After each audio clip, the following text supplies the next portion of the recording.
Perayaan Misa Jumat Agung di Gereja Katolik Santa Maria yang berada di Jalan Sutomo diikuti secara khidmat oleh para umat Nasrani yang datang dari berbagai tempat di kota Palembang. Sejak pagi hingga sore ratusan umat berdatangan untuk mengikuti kegiatan ibadah Jumat Agung. Dalam kegiatan ini ada 3 bagian dalam peribadatan, yaitu ibadat sabda, penghormatan salib, dan komuni. Serta pembacaan liturgi sabda diambil dari kitab Yesaya. Kemudian satu persatu umat maju menuju tempat yang telah disediakan untuk mencium bagian kaki patung Yesus yang disalib. Petrus Sukino, selaku pastor kepala Gereja Santa Maria Palembang mengatakan, makna dari kegiatan ini merupakan suatu penghormatan umat Katolik terhadap pengorbanan Yesus yang wafat disalib untuk menebus dosa umat manusia.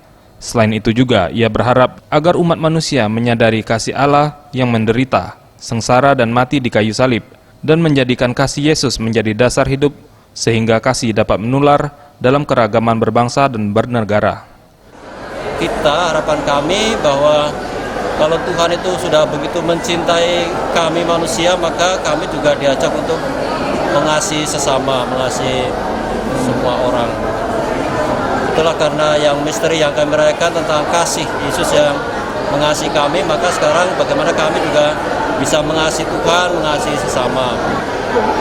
Kalau kasih itu menjadi dasar dalam hidup kami, maka dalam kebersamaan sebagai bangsa tetap harus saling mengasihi satu dengan yang lain. Dalam keragaman itu tetap menjaga kasih satu dengan yang lain. Tim Liputan, Sriwijaya TV.